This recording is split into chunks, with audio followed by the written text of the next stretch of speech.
Hello বন্ধুরা, আজকে নিয়ে চলে এসেছি আমাদের পুরী ব্লগের প্রথম দিনের সেকেন্ড পার্ট। আগের পর্বে আপনাদের দেখিয়েছি পুরী পৌঁছানোর পর আমরা কি করলাম। হোটেলে চেকিং করে সব কিছু রেডি করে আমরা চলে গেছিলাম বাজারে। সেই নিয়ে একটা সুন্দর ব্লগ আপনাদের সাথে শেয়ার করেছি, সাথে অবশ্যই রুম ট্যুর। যদি না দেখে থাকেন আগের পর্বটি অবশ্যই দেখে নেবেন। আর এই ভিডিওটিতে শেয়ার করব বাজার থেকে এসে আমরা কি কি রান্না করলাম, তারপর কোথায় গেলাম, কিভাবে আমরা ঠাকুর দর্শন করলাম, সব কিছু আপনাদের শেয়ার করব। তাহলে চলুন ভিডিওটা শুরু করি। বাজার থেকে কিনে আনা হয়েছিল একটা ভেটকি মাছ। তো এখানে তো কলা পাতা পাওয়াই যায় না, তো কুমড়ো পাতা দিয়েই মা বানিয়েছিল সুন্দর ভেটকি মাছের পাতুরি, তার সাথে ভেটকি মাছের কাঁটা চচ্চড়ি আর কাতলা মাছ দিয়ে ফুলকপির ঝোল। এখন তাড়াতাড়ি আমরা করে নেব লাঞ্চ। আর আজকে কিন্তু আমরা সমুদ্রে যাইনি, কারণ যেহেতু খুব টায়ার্ডও ছিলাম। তারপর আমাদের এখন মাসির বাড়ি যেতে হবে, যেখানে ছিল অনেকক্ষণ লাইন দিতে হচ্ছে, 3 থেকে 3.5 ঘন্টা। তো ওই জন্য আমরা আজকের দিনটা স্কিপ করলাম সমুদ্রে স্নান। এখন বাজে 4:11, আমরা এখন যাচ্ছি মাসির বাড়ি। ভেবেছিলাম সকালবেলা যাবো, কিন্তু সে বিকেলই হয়ে গেল। এখান থেকে টোটো করে যাব, বলছে তো অনেক ভিড়, 1-1.5 কিলোমিটার আগে নাকি দাঁড় করিয়ে দেবে, তারপর হেঁটে যেতে হবে। পুরো দেখে আসতে 1.5-2 ঘন্টা টাইম লাগবে। এবার দেখি কি হয়, কতটা কি ভিড় থাকে, কতটা কি দেখাতে পারি, অবশ্যই দেখাবে। তাহলে যাওয়া যাবে।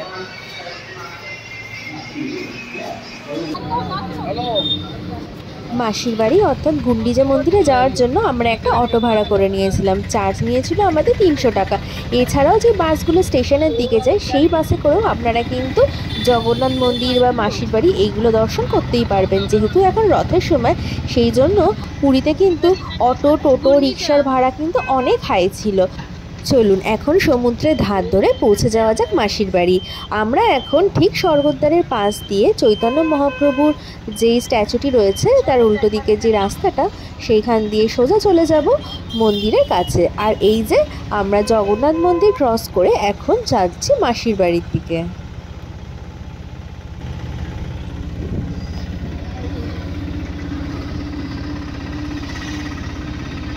আমাদের প্রায় 1.5 কিলোমিটার আগেই অটো থেকে নামিয়ে দিয়েছিল। যেহেতু এখন এখানে খুবই ভিড়, এই জন্য মন্দিরের সামনে একদমই অটো টোটো যেতে অ্যালাউ করছে না। এই যে এইখান থেকেই আমাদের এখন হেঁটে যেতে হবে সামনে মন্দিরের দিকে।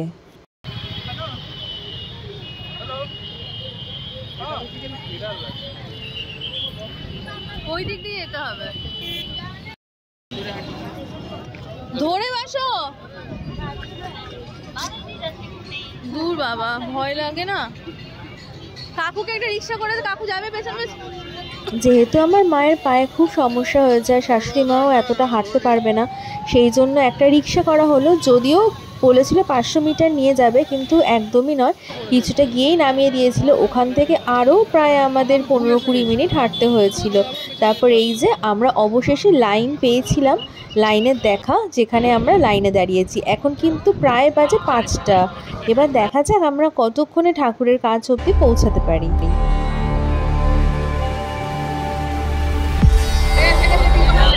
এখন বাজে প্রায় 5:45 মতো। আমরা কিছুটা কাছে এসেছি। এখন আকাশও কিন্তু খুব কালো করে এসছে, বৃষ্টিও হচ্ছে মাঝে মাঝেই ছিটে ফোঁটা। আরও কিছুক্ষণ সময় লাগবে। এখন রথগুলো কিন্তু ভালোভাবে দেখা যাচ্ছে, আপনাদের একটু জুম করে দেখাচ্ছি। আর তার পেছনেই রয়েছে প্রভুর মাসির বাড়ি, ওই যে দেখা যাচ্ছে।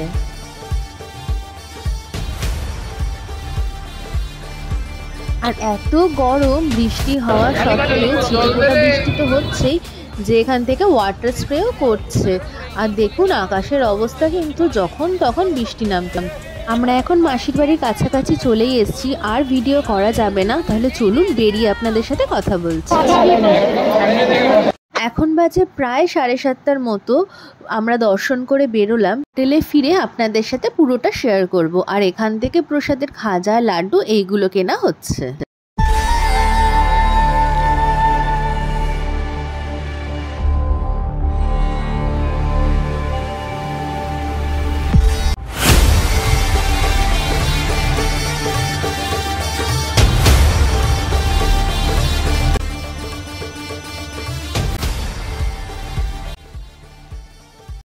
এখন আমরা বেরিয়ে গেছি, আর বাইরে ভীষণ ভিড়। প্রায় বাজে এখন 8টা। তো ভিড় ছিল যে আমরা কিন্তু হারিয়েও গেছিলাম। আমরা 2জন আলাদা হয়ে গেছিলাম, বাকি 3জন আলাদা হয়ে গেছিলো। তারপর সবাইকে খুঁজে টুজে পেয়ে এখন আমরা একটুখানি বসবো, সবাই খুব ক্লান্ত।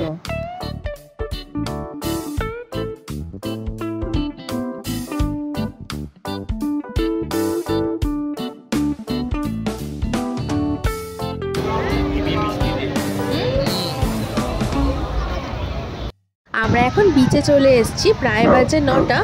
এখন এখানে কিছুক্ষণ বসবো, খাওয়া দাওয়া করবো, আর কিছুক্ষণ সন্ধেবেলার সমুদ্র উপভোগ করবো। আর দেখুন চারদিকে কত লোক, এখন তো ফেস্টিভ্যাল টাইম, এই জন্য চারদিকে লোকে ভর্তি। আর সামনে এত রাইড, তাতে লোকজন উঠে হইচই, মানে একটা দুর্দান্তকর একটা পরিবেশ।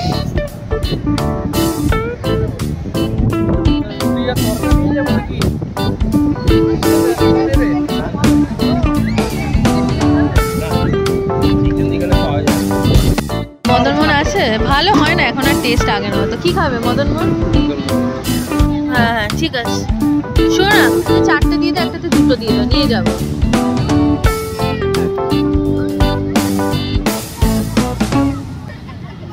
মদনমোহন কিনে এখন চলে এসেছি বিচে ঝালমুড়ি খেতে। বিচে এসেছি, ঝালমুড়ি খাবো না তা কি হয়? আর তারপরে যাব এখন মাছ ভাজার কাউন্টারে। যাই খাওয়া হোক না কেন, এই বিচের মাছ ভাজা না খেলে ঠিক যেন পুরী এসে শান্তি পাই না। তো এখান থেকে নিয়ে নিয়েছিলাম 1 প্লেট চিংড়ি মাছ ভাজা। এখন রাতের খাবার কিনে চলে যাব রুমে। এখন তো রাত হয়ে গেছে, প্রায় 11টা, আমরা রুমে চলে এসেছি।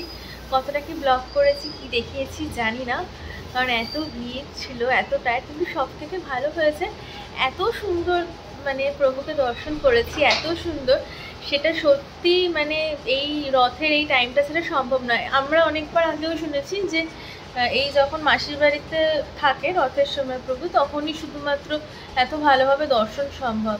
এই কুপন কেটে, টিকিট কেটে একটা দর্শন ছিল, একটা নর্মাল দর্শন ছিল। মানে লাইন তো প্রচুর, ভেতরে ঢুকেও অনেকক্ষণ লাইন। তারপর কিছুক্ষণ পর পর মন্দির বন্ধ হচ্ছিল আরতির জন্য, ওনাদের কিছু রিচুয়ালসের জন্য, তখন আবার আসল গেট বন্ধ করে দিচ্ছে। তারপরে ঢুকেও আবার 2টো লাইন, একটা টিকিট কেটে লাইন, একটা উইদাউট টিকিটের লাইন। তো আমরা টিকিট কাটলাম, একজন পান্ডা ছিলেন, মানে ওখানে বললেন যে উনি দর্শন করিয়ে দেবেন, ওনাকে কিছু দিতে হবে। তো 50 টাকা করে পার হেড টিকিট, সবারই তাই, পান্ডা মানে আলাদা করে কাউকে নেওয়া হোক কি না হোক, কিন্তু টিকিটের লাইন অনেক ছিল। তো উনি সাইড থেকে টিকিট কেটে আমাদের সাইড করে ঢুকিয়ে দিয়েছিলেন। সে তো পুরো ধাক্কাধাক্কি করে ঢুকেছিলাম, কিন্তু দর্শন এত ভালো হয়েছে। পুরো জগন্নাথদের এখানে ঠাকুর বসানো, সামনে যেরকম মঞ্চের করা পাটাতন দেওয়া, ঠিক আমরা তার পেছনেই দাঁড়িয়ে আছি, পুরো দর্শন করেছি একদম সামনে থেকে।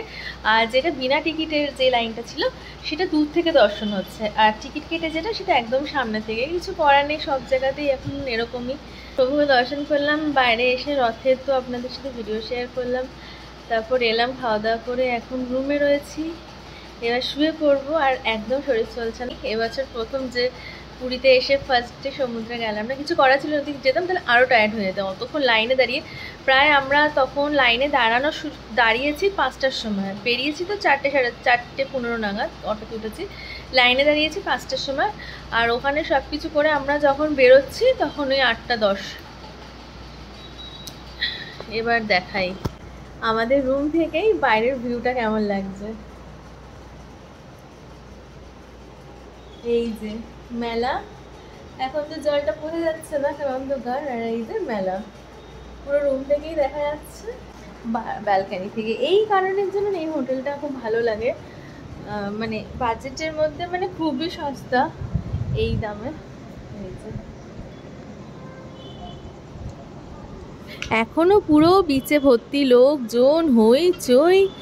মানে অন্য সময় এইরকম টাইমে এত লোকজন, অবভিয়াসলি এটা মেলা তো চলে না, তাই জন্য এত জমজমাট থাকে না, লোকজন থাকে, কিন্তু এখন খুব বেশি দোকান, মেলার জন্য লোকজন ভর্তি, খুব এই হোটেলটার একদিকে নিউ সিহক, আর একদিকে রয়েছে হরাইজেন্টাল, তারপরে বেলাভূমি রিভার্স বঙ্গলোক। যদি স্বর্গদ্বার আরেকটু যাওয়া, ওখানে তো এমনি সবসময় জমজমাট। ড্রাগন ট্রেন ঘুরছে, ওই যে ড্রাগন ট্রেন। আজকের মতো ভিডিওটা এখানেই শেষ করছি। সৌরভ এখন একটু কিছু খাবে, ও রুটি এনেছে আর চানা মশলা এনেছে। আমি তো এত কিছু খেয়েছি, আর কিছু খেতে পারবো না। আর মদন মোহনও নিয়ে আসা হয়েছে। সৌরভ খাবে, শ্বশুর মশাই খাবেন। ভিডিওটা এখানেই শেষ করছি। কেমন লাগলো অবশ্যই জানাবেন। পুরীর এই রথ যাত্রার টাইমের একটা ছোট্ট ভিডিও। তাহলে দেখা হচ্ছে কালকে একটা নতুন ভিডিওর সাথে। বাই।